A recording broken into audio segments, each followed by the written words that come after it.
how it is when someone say I'm not interested, I can't get married to that kind of person. Can you imagine? I'm a graduate, I'm a master's degree holder, and you want me to come and get married to this thing? You know how such stories can go. So today I want to talk about something that is quite interesting. So over the years, this used to be a norm, but after a while, it kind of dwindled down because people said a lot of men were getting wiser, so they were not really making bad investments in this aspect. But recently, it's becoming a norm again. So what am I talking about? You know, a situation where a man wants to get married, he goes all out, looks for a young lady who wants to probably school, who is not yet schooled, probably trying to get into the university, and you say, you know what, this is my wife, I'm interested in this lady, and then you sponsor her through school. And sometimes you yourself, you are not schooled, you sponsor her through school, you even pay for her masters. It's an agreement between you and her parents. And then 5 years, 6 years, 7 years down the line, she's done with school, she's touched up, and then you come and say, okay, it's time for me to come and carry my wife. And she's like, are you okay? Me marry you? How? In what era? In what generation? And the man is like, I couldn't have spent so much on you, and you're telling me you will not marry me. My dear, the matter is tough, it's tight.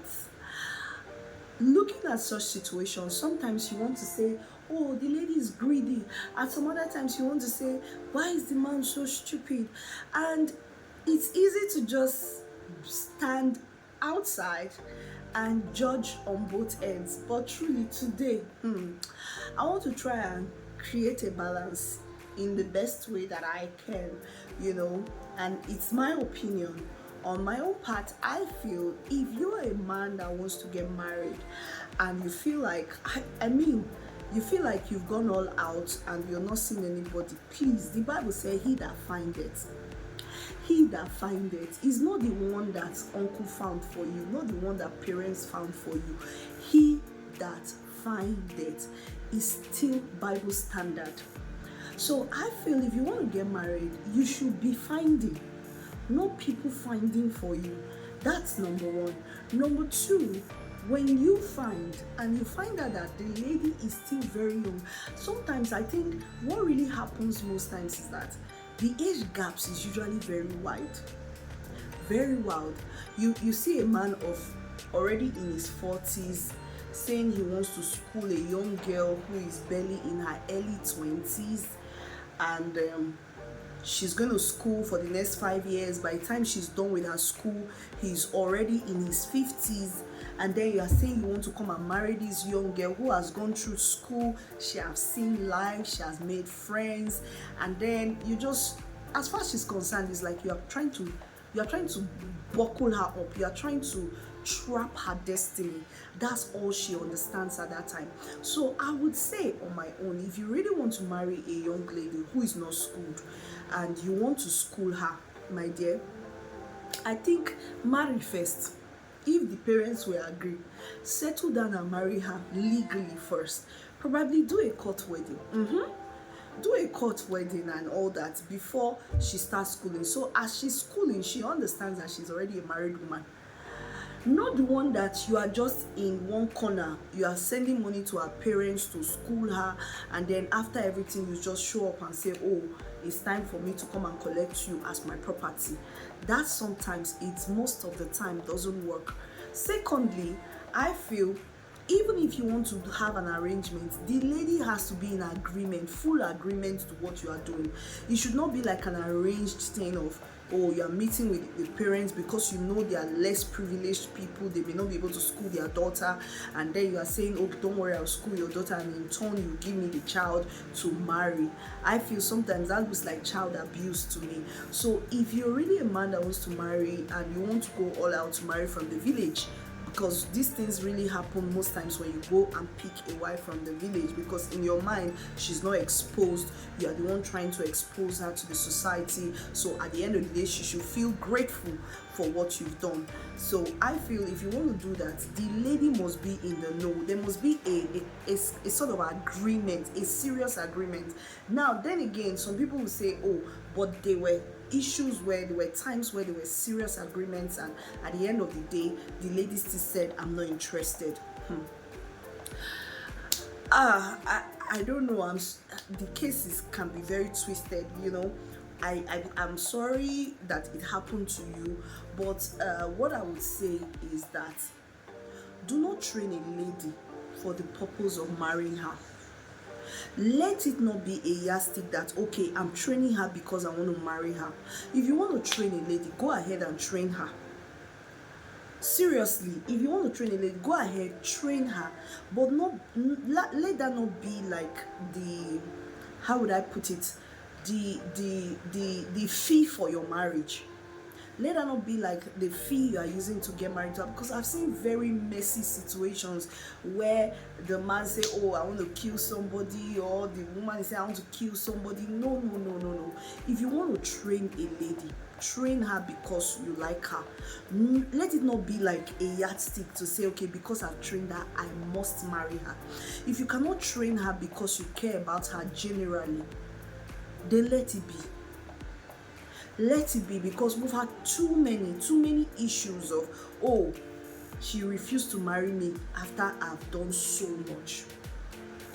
Don't forget, this young lady you are picking, she's not exposed to life. Most of the times, like I said, it's usually you pick her from the village, and they always use the word, I picked you from the gutters and all that. I'm not supporting the fact that she's refusing to marry, but I want you to look at it logically from the aspect of a young lady who has lived in a very small world, in a village, most likely only used to village life, and then she probably was good in her school, but because of financial constraints, the parents cannot train her further. And then here you are saying, okay, I want to offer a helping hand, and then you're taking her to the university. The university is an open place, is a big place. She's going to be exposed to a lot of things. She's going to make friends in the process, and in the process she might even find love from a younger person. And then at the end of the day, after finding love, she's coming home and the parents are saying, I had an agreement with this man, he was the one that trained you, and then you have to marry him. Sometimes it feels not fair to the man and not fair to the lady at the same time. So, and another thing I think is that most times the men just invest a lot into these women without also trying to do something for themselves. So let's take, for example, you're not schooled, you have a shop, you're busy, you're a businessman, and then here you are trying to make a lady a graduate for wife purpose. My brother, while she's doing that, try and do night school. Let her now come back after being tushed up, and you are still speaking the English of I went to the shop yesterday, or you are still local. As you are trying to tush her up, please tush yourself up, so that when she comes back, she's not meeting that local man she left years back. She's meeting a refined man. There should be something about you that should attract her, that makes her want to say, yes, I still want to stick to this man. He has done a lot for me. I want to marry him. Let her not come back and wish like she's in bondage. What am I trying to say? Oh my God, help me to bring this down in the best way that I can. What I'm trying to say is this. For people who are saying I'm of marriageable age, but it's like it's not working out, so I want to go look for a younger person, a young girl who's cool-headed to marry.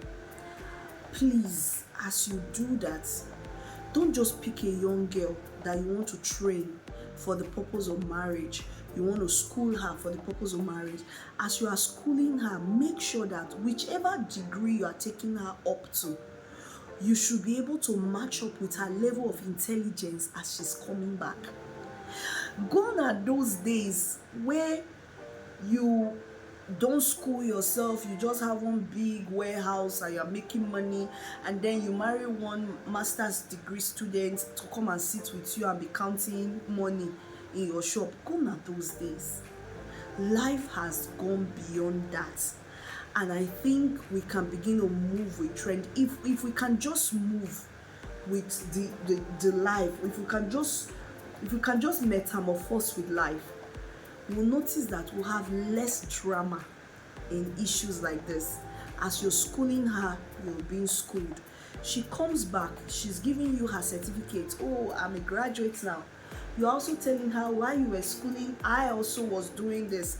I also graduated from a part-time course that I was doing. I did this. There are so many opportunities where you can school yourself now. Don't remain a local champion and expect the lady to just come back and jump into your arms because you were her savior when she needed it the most. Of course, there are 101 people out there who are training young people and not for the purpose of marriage. So I conclude like this: if you are in the stage of wife hunting and it seems like it's not working, and you feel like, oh, let me go for someone that is not exposed, because these ladies that are already exposed, their taste is very high and I cannot match up with their taste, and you feel like, okay, let me just confine myself to people who are just coming up, young minds that I can help to groom them and then get married to them. As you decide to do that, please groom yourself. Please groom yourself. That also goes for the ladies. I know there are some ladies who spend so much to build up a young man for the purpose of marriage. Probably they are building together and then they plan that at the end of everything they are going to get married. Please, as you are helping that man to build his life, also build your life, so that at the end of the day it will not look like you are the mommy of the young man or the daddy of the young lady. Let's try to balance life. This life is not so hard if we can just understand better our differences, understand better the things we really want, and we weigh the consequences of everything action we do. We will make this life a better place. So if you're watching right now, thank you for watching. If you are a first timer, please subscribe. This week was my birthday, and one birthday gift you can give to me is to subscribe and to get someone else to subscribe with you as well. Thank you for watching. God bless you. Till we'll see you again. Bye.